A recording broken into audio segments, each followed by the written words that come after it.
మీ జీవిత పరమార్థాన్ని తెలుసుకోవడానికి మరి మిమ్మల్ని మీరు అడగాల్సినటువంటి ప్రశ్నలు కనుక చూసినట్లయితే, మరి నా పర్పస్ ఏంటి అనేది నాకు తెలవాలి కదా. నాకు తెలవాలంటే మరి నేను ఎలా తెలుసుకోవాలి? అలా తెలవాలి అని అంటే నన్ను నేను కొన్ని ప్రశ్నలు వేసుకోవాలి. అందులో మొదటి ప్రశ్న ఏంటి అనేది కనుక చూసుకుంటే, what I'm looking for. So what am I looking for అంటే నేను దేనికోసం వెతుకుతున్నాను.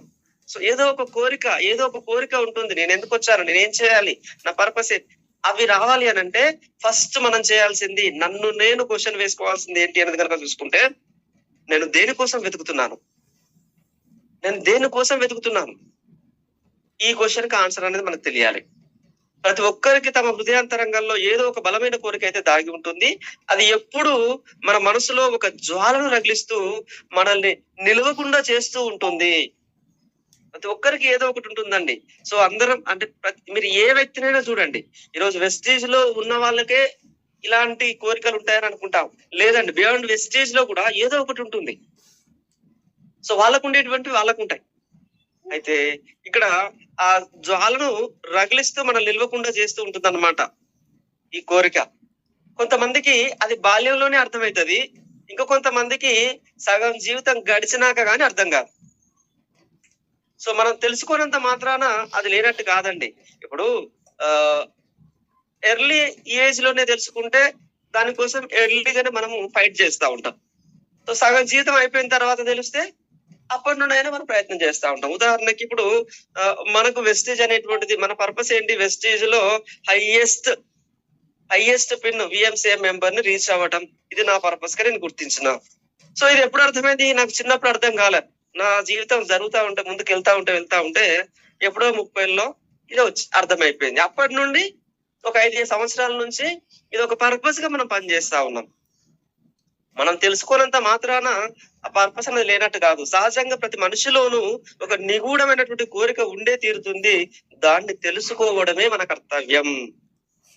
సో అది మనం తెలుసుకోవాలా, మన కర్తవ్యం అదే. మన పర్పస్ తెలుసుకోవడమే మన కర్తవ్యం, రైట్. సో సెకండ్ వచ్చేసి వై వాజ్ ఐ క్రియేటెడ్. మరి నేను సృష్టించబడిన కదా, అసలు ఎందుకు సృష్టించబడాను,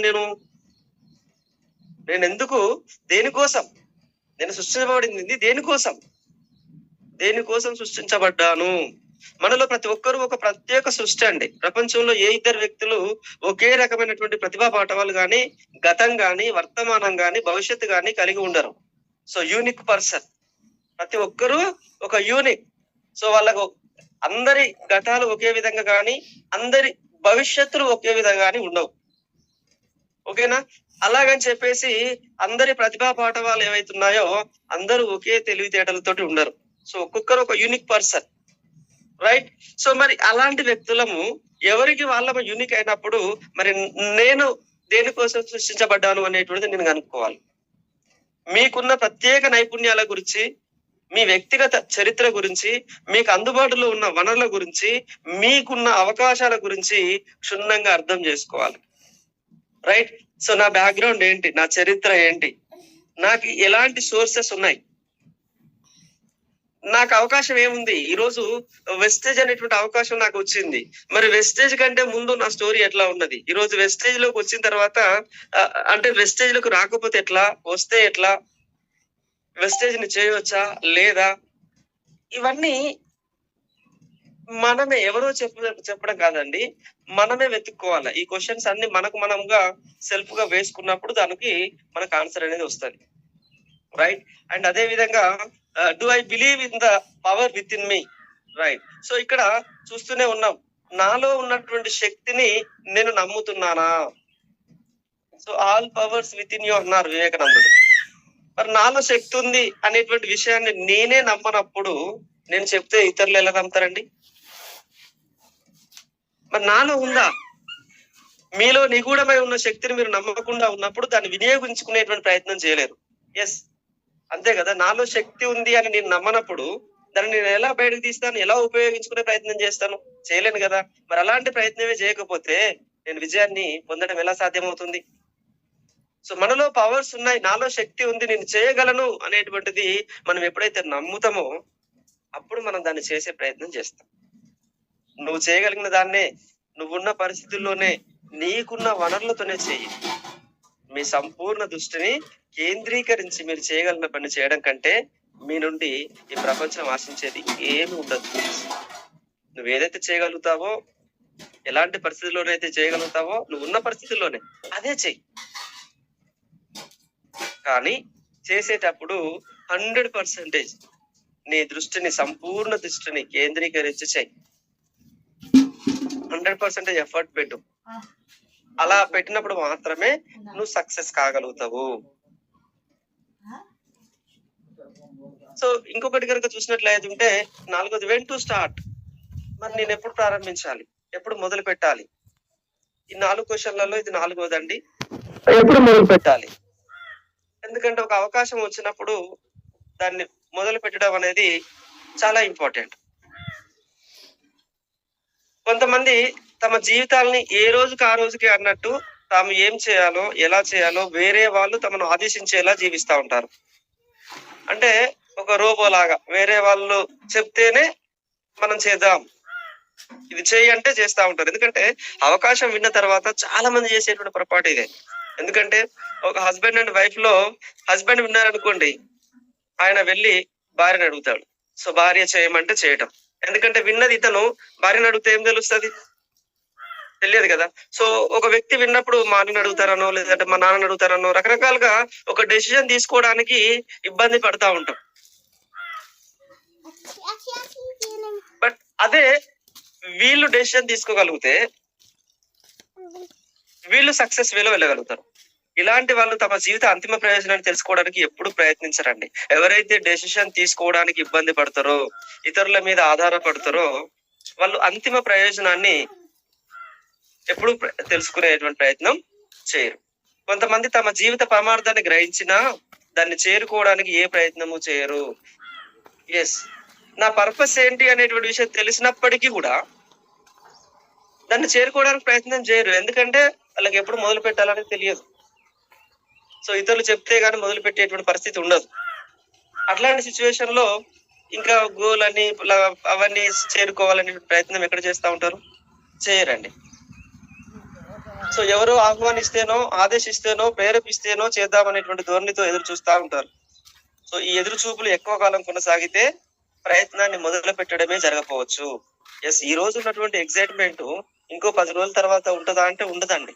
సో అది ఎక్కువ ఇక చేద్దాం, వాళ్ళు చెప్తారు ఇక చేద్దాం, రేపు మాపు అని అంటే ఆ ఉన్న ఎగ్జైట్మెంట్ కాస్త పోతుంది. ఆ తర్వాత ఆ ప్రయత్నమే చేయకపోవచ్చు. ఓకేనా, మొదలు పెట్టడం అనేది జరగకపోవచ్చు. కాబట్టి నేను ఎప్పుడు మొదలు పెట్టాలి అనేటువంటి ప్రశ్నకు సమాధానం ఏంటి ఫ్రెండ్స్ అంటే, ఎప్పుడు ఎందుకు, ఇప్పుడే మొదలు పెట్టు. సో ఎప్పుడూ ఎందుకు మిత్రమా, ఈ రోజు ఇప్పుడే మొదలు పెట్టేసాయి. సో ఎప్పుడు మొదలు పెట్టాలి? ఇప్పుడే, ఈ రోజే, ఇప్పుడే మొదలు పెట్టేసాయి. సక్సెస్ కి అసలు ప్రామాణికం ఏమంటే, సో సక్సెస్ అంటా ఉంటాం కదా, దానికి ప్రామాణికం ఏమంటే మనం ఏమై ఉండే వాళ్ళము, ఏమై ఉన్నాము అనే వాటి మధ్య ఉన్న తేడానే ఫ్రెండ్స్. ఎస్, ఒక్కసారి మళ్ళీ దీన్ని అర్థం చేసుకునే ప్రయత్నం చేయండి. ఈరోజు వెస్టీజ్ లోకి నేను రాకపోయి ఉంటే నేను ఏమై ఉండేవాడిని? వెస్టీజ్లోకి వచ్చాను కాబట్టి నేను ఇప్పుడు ఏమై ఉన్నాను? ఈ రెండింటి మధ్యలో ఉండే డిఫరెన్సే సక్సెస్. ఎస్ ఫ్రెండ్స్, సో ఇది అర్థమైన తర్వాత ఆ గ్యాప్ ఏదైతే ఉందో క్లియర్ గా అర్థమవుతుంది. వెస్టేజ్ కి రాకపోతే నా జీవితం ఏ విధంగా ఉండేది, ఈ రోజు ఏ విధంగా ఉంటుంది. ఈ మార్పు మన సక్సెస్. సో కాబట్టి దయచేసి ఇలాంటి మార్పు మనం పొందాలి అని అంటే ఎప్పుడు చేయాలా అని వెయిట్ చేయాల్సిన అవసరం లేదండి. ఇప్పుడు చేయాలనే ఉద్దేశంతో మనకి అవకాశం ఇప్పుడు వచ్చింది. నీకు అవకాశం వచ్చింది అని అంటే అది స్టార్ట్ చేయమనే భగవంతుడు పంపించాడు. ఇంకా దాన్ని రేపు మాపు అని కాలయాపన చేయాల్సిన అవసరం లేదు మిత్రమా. ఓకేనా? సో మన పర్పస్ ఏంటంటే తెలుసుకునేటువంటి ప్రయత్నం చేద్దాం. ఈరోజు వెస్టేజ్ లోకి ఎందుకు వచ్చాం మనం? సో మన లక్ష్యం ఏంటి? మరి దానికోసం మనం ఎందుకు ముందుకెళ్ళలేకపోతున్నాం? ఓకే, మరింత స్పష్టంగా చెప్పాలంటే మనలోని సామర్థ్యాన్ని తెలుసుకొని దాన్ని సంపూర్ణంగా వెలికి తీయడానికి ప్రయత్నించినప్పుడే మనకు విజయం చేకూరుతుంది. ఎస్, నేను ప్రారంభంలో చెప్పాను, ఈరోజు సక్సెస్ కావాలంటే నాలో సామర్థ్యం అనేది ఉండాలా. సామర్థ్యం ఉన్నటువంటి దాన్ని సంపూర్ణంగా వెలికి తీసినప్పుడు మనం విజయం అనేది పొందగలుగుతాం. సో మనలోని సామర్థ్యం దేవుడు మనకిచ్చిన కానుక అయితే దాంతో మనం ఏం చేస్తాం అనేది మనం దేవుడికి ఇచ్చే కానుక. సో రిటర్న్ గిఫ్ట్ అంటూ ఉంటాం కదా. సో దేవుడు మనకు సామర్థ్యం ఇచ్చిండు. మరి ఆ సామర్థ్యాన్ని ఉపయోగించుకొని మనం ఏం పొడుస్తున్నాం, ఏం చేస్తున్నాం, ఇది మనం రిటర్న్ గిఫ్ట్ అన్నమాట, దేవుడికి ఇచ్చేటువంటి కానుక. రైట్. సో ఈ ప్రపంచంలోని ప్రతి మనిషిలోనూ తాను గుర్తించిన దానికంటే ఎన్నో రెట్ల శక్తి దాగి ఉందండి. ఎస్, మనలో ఉండేటువంటి శక్తిని మనం గుర్తించేది చాలా తక్కువ, చాలా అంటే చాలా తక్కువ. మనం గుర్తించిన దానికంటే ఎన్నో రెట్ల శక్తి మనలో దాగి ఉంది. సో దాన్ని మనం ఐడెంటిఫై చేయాలి, దాన్ని బయటకు తీసుకొచ్చే ప్రయత్నం చేయాలి. సో మనలోని సామర్థ్యాన్ని సంపూర్ణంగా వెలికి తీసేటువంటి ఒక 4 సూత్రాలను కనుక మనం గమనిస్తే, మన సామర్థ్యాన్ని బయటికి తీసుకురావాలి కదా. మరి ఆ బయటికి తీసుకురావాలంటే ఒక 4 సూత్రాలను కనుక చూసినట్లయితే, అత్యంత ముఖ్యమైన ఒకే ఒక లక్ష్యంపై దృష్టి పెట్టడం. ఎస్, మనం 100% మన సామర్థ్యాన్ని కనుక ఉపయోగించుకోవాలంటే, మన లక్ష్యాన్ని సాధించేటువంటి క్రమంలో మనం చేయాల్సినటువంటి పని ఏంటంటే, ఒకే ఒక లక్ష్యంపై, అది వెరీ ఇంపార్టెంట్ లక్ష్యం. సో ఆ లక్ష్యం పైన దృష్టి పెట్టాలి. ఇది ఫస్ట్ పాయింట్ అన్నమాట, ఒకే లక్ష్యంపై దృష్టి పెట్టడం. కానీ మనం ఏం చేస్తా ఉంటాం, ఒకే లక్ష్యంపై కాకుండా ఒకేసారి ఒక 20 రకాల విభిన్న లక్ష్యాలను ఏర్పరచుకొని వాటి కోసం మనం ప్రయత్నం చేస్తా ఉంటాం. ఒకే విషయంపై దృష్టిని కేంద్రీకరించడం అనేది చాలా ముఖ్యం ఫ్రెండ్స్. సో రకరకాల లక్ష్యాలను, అంటే మనం అంటూ ఉంటాం కదా, రెండు పడవల మీద కాళ్ళు పెడితే ప్రయాణం అనేది సాగదు అని. అలాగే ఇక్కడ చేస్తా ఉంటాం అన్నమాట. ఒకే లక్ష్యాన్ని ఏర్పాటు చేసుకొని ఆ లక్ష్యం కోసం, లక్ష్యం సాధించేంత వరకు నిరంతరంగా మనం ఎఫర్ట్ పెడితే ఖచ్చితంగా దాన్ని సాధిస్తాం. కానీ మనం డిఫరెంట్ లక్ష్యాలు అనేటువంటిది, ఇది చేస్తా, నేను అది చేస్తా, అది చేస్తా, అన్నింటి మీద మనం ఫోకస్ అనేది పెట్టి అన్నింటికి న్యాయం చేయలేము, అన్నింటిని సాధించలేము. కాబట్టి మనం అంతిమ లక్ష్యం ఏంటి, అత్యంత ముఖ్యమైనటువంటి లక్ష్యం ఏంటి, ఫస్ట్ దాన్ని ప్రియారిటైజ్ చేసుకోవాలి. ఆ లక్ష్యంపై దృష్టి పెట్టాలి. మీ అంతిమ లక్ష్యం మీకు స్పష్టంగా అర్థమయ్యాక దాన్ని సాధించడానికి మీరు ఏమి ఇవ్వగలుగుతారు అనేది చాలా ముఖ్యం ఫ్రెండ్స్. ఈ రోజు వెస్టీజ్ ద్వారా అంతిమంగా ప్రతి ఒక్కరం కూడా కృషి చేసేది విఎంసీఎం, ఎలాగైనా 10 లక్షలు తీయాలి, విఎంసీఎం అవ్వాలి, ఇది అంతిమ లక్ష్యం. మరి ఇది జరగాలంటే ఈజీగానే మనం అక్కడికి వెళ్ళిపోతామా, అనుకున్నంత వేగంగా అక్కడికి వెళ్ళిపోతామా? కుదరదు. సో ప్రకృతి ధర్మం ఏంటి, నువ్వు ఒకటి పొందాలి అని అంటే ఒకటి ఇవ్వాలి. సో నువ్వు ఏమి ఇవ్వకుండా విఎంసీఎం అవుతా అంటే కుదరదు. రైట్. మీరు ఏమి ఇవ్వగలుగుతున్నారు? ఎస్, వెస్టీజ్ లో మనం ఇవ్వాల్సింది ఏముందండి, ఒకటి డ్రీమ్ పెట్టుకోవాలి, టైం ఇవ్వాలి. నేను టైం ఇవ్వను కానీ 10 లక్షలు రావాలి, నేను వర్క్ చేయను మీన్స్ వర్క్ చేయాలంటే నువ్వు పెట్టాల్సింది టైమే. ఇక్కడ నేను పెట్టుబడి పెట్టేది ఏంటి, ఓన్లీ టైమే. కానీ చాలా మంది ఏంటంటే, ఐఎమ్ బిజీ, నాకు సమయం లేదు, నేను తర్వాత చేస్తా. ఇందాక సార్ కూడా చెప్పారు, అన్నింటికంటే చివరిలో ఇచ్చేటువంటి ప్రియారిటీ వెస్టేజ్ కి ఇస్తున్నాం. గమ్మత్ ఏంటంటే, ఈ రోజు ఎన్ని పనులు చేసినా మన జీవితాన్ని మారట్లేదు. కానీ వెస్టేజ్ ద్వారా మన జీవితం మారుతుందని నమ్మి ఈ రోజు వెస్టేజ్ లోకి వచ్చిన తర్వాత, వెస్టేజే నాకు సర్వస్వం, వెస్టేజ్ తప్పితే నా జీవితం మారడానికి వేరే మార్గమే లేదు అని నమ్మి వెస్టేజ్ లోకి వచ్చిన తర్వాత చివరిగా ఇచ్చేటువంటి ప్రియారిటీ, అన్నింటికంటే చివరిగా ఇచ్చేటువంటి ప్రియారిటీ వెస్టేజ్ అయిన తర్వాత మనం ఎట్లా సక్సెస్ పొందుతామండి? ఇది తప్ప నాకు దిక్కే లేదు, వెస్టేజే నాకు దిక్కు అనుకొని వచ్చినాము, మరి వెస్టేజ్ కే కదా ఫస్ట్ ప్రియారిటీ ఇవ్వాల్సింది. కానీ మనం ఏం చేస్తా ఉన్నాం, అన్ని అయిపోయిన తర్వాత, అన్నింటికి సమయం ఇచ్చిన తర్వాత, ఇంకా ఏవైనా టైం మిగిలితే అప్పుడు వెస్టేజ్ కి ఇస్తున్నాం. అలా అయితే ఎలా మనకు సక్సెస్ అనేది వస్తుంది? ఎందుకంటే ఫ్రెండ్స్, ఇక్కడ చూడండి, ఏ త్యాగం చేయకుండా విజయం సాధించడం అనేది అసాధ్యం అండి. సాక్రిఫైస్ అనేది చాలా ఇంపార్టెంట్. ఈ రోజు మనం మీటింగ్ కి రమ్మంటే పిల్లలు ఉన్నారని, మీటింగ్ కి రమ్మంటే వర్క్ ఉందని, మీటింగ్ కి రమ్మంటే ఆరోగ్యం బాగాలేదని, మీటింగ్ కి రమ్మంటే ఫంక్షన్ ఉందని, రకరకాలుగా కారణాలు చెప్తా ఉన్నాం. మరి ఈ రోజు మనకంటే ముందు ఉన్నటువంటి వ్యక్తులను మనం గమనిస్తే, వాళ్ళు ఏ సాక్రిఫైస్ చేయకుండానే అంతటి స్థాయిని పొందారా? ఈరోజు చూస్తా ఉన్నాం, మన గ్రేట్ మెంటర్ రంజిత్ సార్ నిజంగా నెలలో 27 నుంచి 28 రోజులు కంటిన్యూస్ గా వర్క్ ఫీల్డ్ లో ఉంటున్నారు. అండ్ ఎప్పుడు పడుకుంటున్నారో తెలియదు, ఎప్పుడు లేస్తున్నారో తెలియదు, అందరికంటే లేట్ గా పడుకుంటున్నారు, అందరికంటే ముందుగానే రెడీ అయ్యి కూర్చుంటున్నారు ఫీడ్బ్యాక్ లో. సో ఫోటో కనబడటమే, వీడియో కనబడటమే ఒక గుళ్ళో దర్శనం ఇస్తా ఉంటది, దేవుడి బొమ్మే ఫస్ట్. చూడండి, ఇది ఎంత కమిట్మెంట్ తోటి, ఎంత డెడికేషన్ తోటి చేస్తే ఇలా చేయగలుగుతాం. నిజంగా ఒక వ్యక్తి ద్వారా నేను విన్నానండి గ్రేట్ వర్డ్స్. మనం ఎప్పుడు పడుకున్నాం అనేది మ్యాటర్ కాదు. ఎప్పుడు లేచినాం అనేదే మ్యాటర్. సో నిజంగా మనం ఏదైనా సాధించాలి, ఎస్పెషల్లీ అనుకున్నది సాధించాలి అనంటే, మనం ఎప్పుడు పడుకున్నది కాదండి మ్యాటరు. ఎప్పుడు లేస్తున్నాం అన్నదే మ్యాటర్. సో నిజంగా సార్‌ని అంటే సార్‌లాగా నేను కూడా మారాలి అనేటువంటి ప్రయత్నం చేస్తా ఉన్నాను. సో చూడండి. అ అంటే సాక్రిఫైస్ సార్‌కి లేదా కుటుంబం, పిల్లలు లేరా? కానీ లక్ష్యం నేను నా అంతిమ లక్ష్యం ఏంటి? నేను పెట్టుకున్నటువంటి లక్ష్యం ఏంటి? దాన్ని ఎలా చేరాలి? నాకు ముఖ్యమైనటువంటి లక్ష్యం ఏంటి? ఆ లక్ష్యం పెట్టుకున్నాడు దాని కోసం పోరాటం చేస్తున్నాడు. ఎవరమైనా అంతే మీరైనా, నేనైనా ఈ భూమి మీద ఉండేటువంటి ప్రతి ఒక్క మనిషి ఫస్ట్ ఇంపార్టెంట్ ఏంటి నాకు? నాకు మొట్టమొదట నేను సాధించాల్సింది ఏంటి అన్నది ఐడెంటిఫై చేసినట్లయితుంటే దానికోసం మనం కొన్ని సాక్రిఫైజెస్ అనేది చేయాలి. ఏ త్యాగం చేయకుండానే నాకు విజయం రావాలంటే మాత్రం రాదండి. దయచేసి ఈ రోజు ఇంకా ఇంకా మనం కారణాలు చెప్తున్నాం అనంటే మన గ్రోత్‌ను మనమే ఆపుకుంటున్నాం ఫ్రెండ్స్. మీటింగ్‌కి రమ్మంటే కారణం చెప్తున్నాం. ప్రతిదానికి కారణం చెప్తున్నాం. ఒక అప్‌లైన్ ఏదైనా అడిగిండు అనంటే దాన్ని మనం వెంటనే నేనైతే గర్వంగా ఫీల్ అవుతా. నా అప్‌లైన్ నుండి నా మెంటర్ నుండి ఏదన్నా కాల్ వచ్చింది అనంటే 100% నేను దాన్ని ఆన్సర్ చేసేయడానికి ప్రయత్నం చేస్తా. దానికి రంజిత్ సార్ ఎన్నో సందర్భాల్లో చిరంజీవి గారు మీరు ఇది చేయండి అంటే వెంటనే నేను చేయడానికి ప్రయత్నం చేస్తా. అంతే తప్ప నా వల్ల కాదు నేను చేయలేను.